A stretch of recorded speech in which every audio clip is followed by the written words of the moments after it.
Hello there, welcome to the channel. Welcome back, perhaps. We have something a little different than usual for you today. And that is because we haven't had a chance to make a recording for a little while. Partly due to a trip to the States to see friends and pick up some nice new toys. And partly because we've been making our new pedal board, putting together a lot of the things we've been working on in the last little while.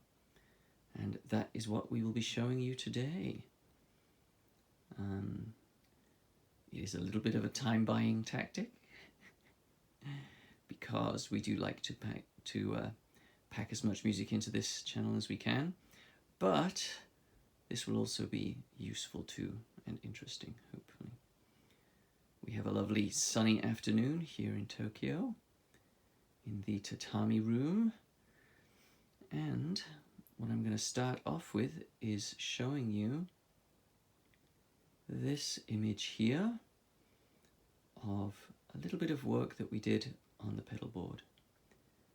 You can see that there's plastic over the Velcro there. You can see our pedal switcher at the back. And further down, you may notice some of the pedals from the various different videos we've been working on. And now, let's head on down, take a look at where the pedal board's at now. There we go, our various pedals there all collected. Some other bits and bobs, and this is the pedal board with some of the plugs put in. We, after making this, have had some further thoughts.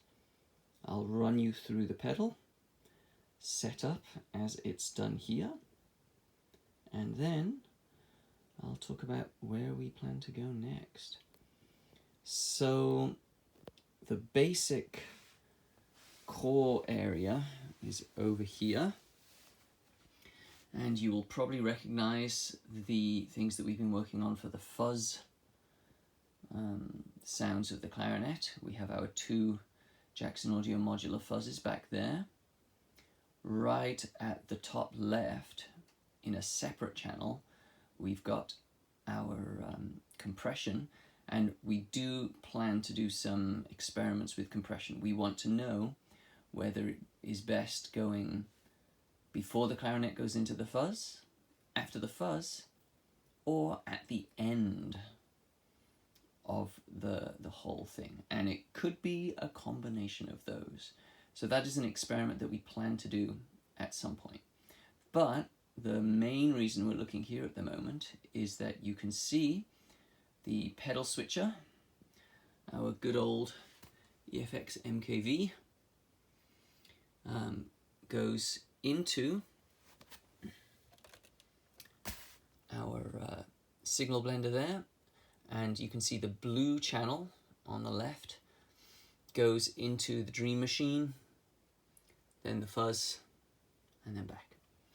And then the red channel goes into the Horizon, into the fuzz, and back.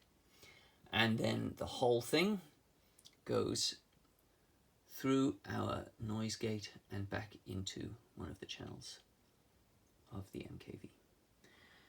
Now, despite our strongest desire, what we really wanted to have, our strongest desire was to have the Horizon and the Dream Machine be able to change between the two different fuzzes that we've got set up here. Unfortunately, we have not been able to make that happen. We haven't been able to find the right equipment. We haven't been able to commission the right equipment. There's some stuff out there that comes close. We tried doing it with a loop switcher, like an order switcher, small one, set up in a particular way, clearly not what it was meant to be used for. So what we have opted for is the blue channel going into the Dream Machine, then goes into the, what's it called? Oh my goodness, it's been a little while since I've thought about these two fuzz modules. It is the Fuzz Page Mark II, and then the Horizon is going into the Goat's Head. So, that is what we've settled on for now. We have already places we'd like this pedal board to go, even though it hasn't been finished at a basic level yet, but that's just the way things work for us. We are always thinking way further ahead, and it can make it very difficult to just make stuff in the present moment. But that is what we are doing. So, compression up here, basic fuzz sounds here. We think of that as like our tone bank, although there's some really fascinating ambient stuff that's going to be possible with those two, the Horizon and the Dream Machine in there. So, I'm sorry, Dream Sequence.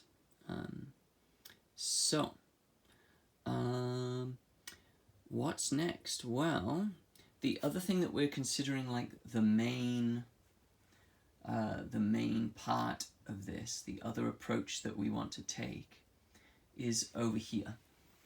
And you can see that we've got our looper here, the boomerang, that's in its own channel.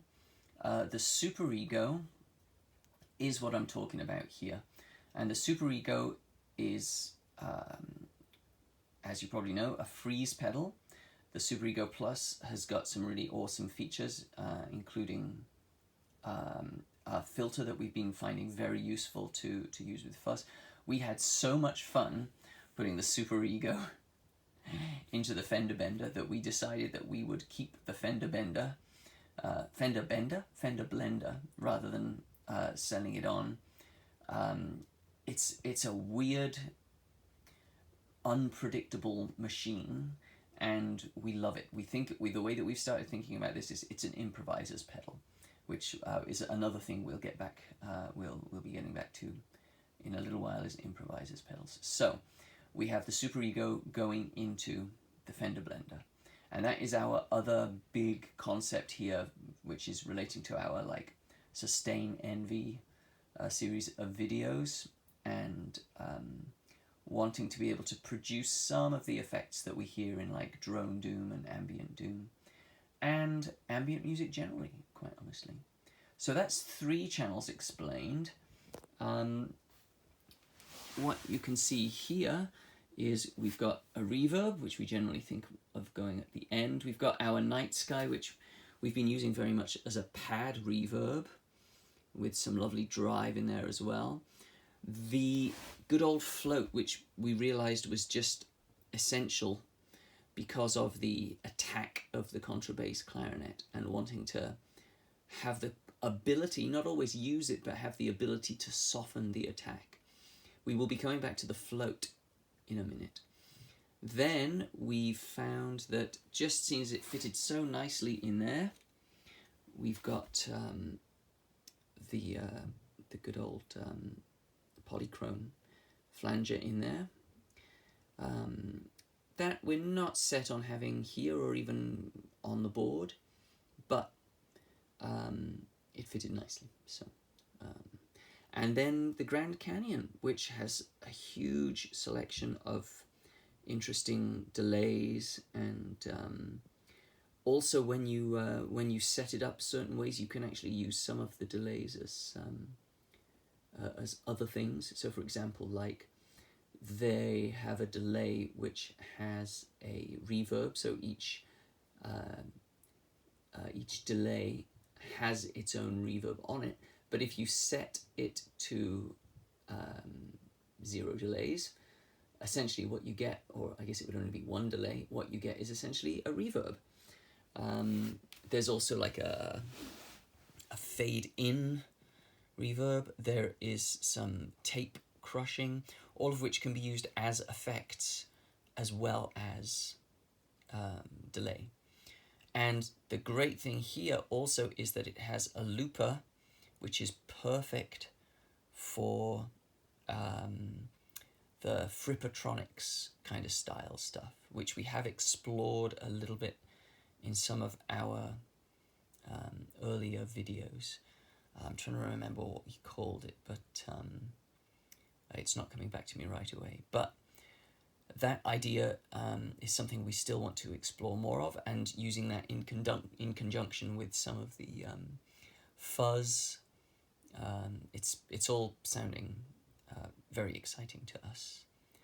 Also, as well as the looper and the effects, it's got lots and lots of possibilities for presets, and the whole trails thing that it can do. So, not something that's going to be a replacement for the hologram microcosm, but hopefully with that trails function we can make some interesting additions by switching it on and off very quickly. We will see. So then we've got our dark star. All of these are in separate channels, I should mention. That actually brings us to the MKV over here, and where we want to take this next. So the MKV has proven to be really great. It has some really interesting features that we really want to try to take advantage of. You may notice it's upside down, saves on cable length. We're not planning on using this like a stomp box kind of thing, like a live guitarist would. If anything, this is almost like a kind of a modular synth approach, I guess. I don't know if that's kind of overselling it at all, but yeah, I'm not interested in being like a single push change. But also, like, as you may have noticed, that like we're trying to use the whole space of the board there. So we can play with the dream sequence on the side and hit the buttons. We can use the buttons of the fuzz, which actually makes me think maybe we could switch positions between that fuzz there and the compression, so that I could, for example, turn on an octave while I'm playing. Well, this is all food for thought. Let me share some of the other delicious ideas that we've had. So one of the things that is one of our longer term plans is to upgrade to stereo. And what the MKV has is a mono out stereo return loop and a stereo out stereo return thing. So currently, and this is one thing that we think will be staying the same as we develop the pedal board, the mono in stereo out is going into the night sky.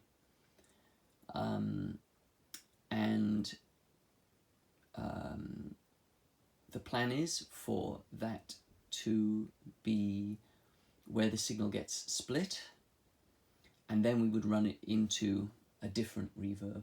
So the dark world would be replaced by a stereo reverb at some point. That coming together, what we were also thinking would be super cool would be to have the Hedra actually be another point where it splits. So before the night sky, we would have the Hedra, and that would mean we could take advantage of the ping pong delays there. Another of our projects that we want to do is to explore with the Hedra, a thing that was mentioned on the Pedal Zone recently, of using it as a chorus. It sounds like you can get some really interesting different chorus effects, and this being for contrabass clarinet, it's all about having different options available, because we don't know what works, and we don't necessarily have the kind of reference points that a lot of guitarists do. Plus there are a couple of other Hydra features that we want to explore further. Those were used in videos. We've got a whole series of Hydra things that we want to be able to include. So that's one plan for the future, is to upgrade to stereo. The big upgrade though, and this is something that is a failing of the way that we've got things set up now, the MKV can actually do what's it called, a parallel. So it can take up to 2 different chains and put them in parallel. So this is basically about giving us as many options as possible for attack. As an example, we might want to have the superego capturing a note from the contrabass, while in a parallel channel we're playing with one of these fuzz tones, and having that fuzz tone be more raw in its attack. And so what we've decided is in order for something like that to happen, we want the float to go before both of these 2 different main sections of the pedal. And what that means is using it as two filters, essentially. It's one pedal, 2 filters. Completely acceptable use and recognized use of it. And also the extra length it will give us will mean that we can probably move the superego to the end, so that we have all of the stuff for that particular loop in the same zone, and then move the boomerang along. So what that means is that the float will become like a secondary center of the setup, where one of the channels will go into the main fuzz bank there, our main tone bank, and the other one, the other filter, will go over to the superego. So that's a nice plan. What else? Well, another thing that we would like to do with the superego branch of things is bring in the moment machine. An incredibly beautiful, well, I mean, to be honest, to call it a pitch sequencer doesn't really do it justice. It is also a microtone generator. I guess that means it could also be used as some kind of chorus, perhaps. But this is something where, for example, if we had this idea ages ago and tried it out, I think it was before we even started recording for the channel, but we can have that in the effects loop of the superego plus, and it can hold a note on the superego plus, and then we can actually have melodies programmed into the moment machine, which will then be going through the fuzz. I mean, we don't know how that will sound. It worked nicely when we tried it. And the other super cool thing here is that we would then be able to sync that up with with MIDI into the dream sequence, which is way down the line, and maybe it won't sound any good, but we will see, because it is a very, very appealing idea to be able to have, for example, a melody going on in the superego while playing over the top. That also, it should be mentioned, is something that we could do with the night sky, We've been using it more as a pad reverb, but with the hold, the infinite engaged, we can then engage a sequence there. So, you know, we're looking at some really, really, really interesting options here. Another thing about the MKV, it actually has two channels that are not capable of being put in parallel, and one of those we've already used for the chorus there. Sorry, compression there. The other one I think is currently where the Dark World is set up. But basically what we'll need to do is we'll need to have a think of like effects that we wouldn't want put in parallel.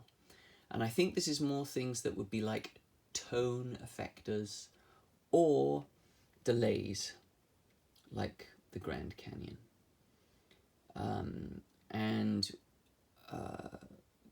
Depending on what channels we have left over, when things are all nicely set up, we could have two of those. And the basic idea is we want some effects to be able to go into the fuzz. For example, like the delay, or you know, the delay-like effect of the dweller going into a fuzz could be really interesting, and a really interesting way of getting a certain sustain going there.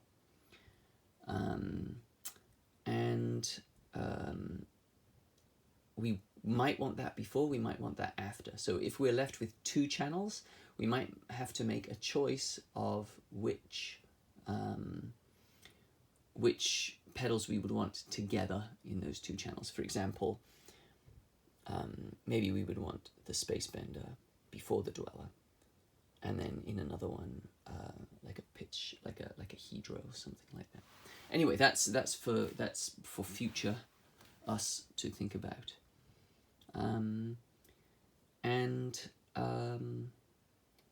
I think we're starting to get wrapped up here. That seems like most of the important information. We do plan to be working on this soon, putting in the moment machine, setting up that float situation we were talking about. There are a couple of pedals you may have noticed. This is a new addition to our collection from our recent trip to the States. Space Bender worked very nicely on some acoustic contrabass clarinet samples that I had with me. Very much going back to what I was saying before about the Fender Blender, very much an improviser's pedal, I feel. So excited to get that, and we do plan to make some videos specifically focusing on that, because in some ways I think it's something that's going to help us with the sustain that we like. Moment machine has already been mentioned, but then there is the Enzo. The Enzo has its ARP mode, which, you know, in some ways is kind of, I mean, it's not the microcosm by any stretch of the imagination, but it can add a unique counter to stuff that's actually going on through the chain. So we will try to get that in there as well. And we've already mentioned the Hedra. So that's how things are looking right now. And we are very excited to get more work done on this. Hope this has been interesting and worthwhile. And yeah, any thoughts, comments? Am I doing anything violently against the nature of music or even human nature here? We're certainly having a lot of fun though, and if we can capture some of the sounds that we've been making in our videos with smaller setups, that would be truly amazing and rewarding. Well, wishing you well. Thanks for sticking around.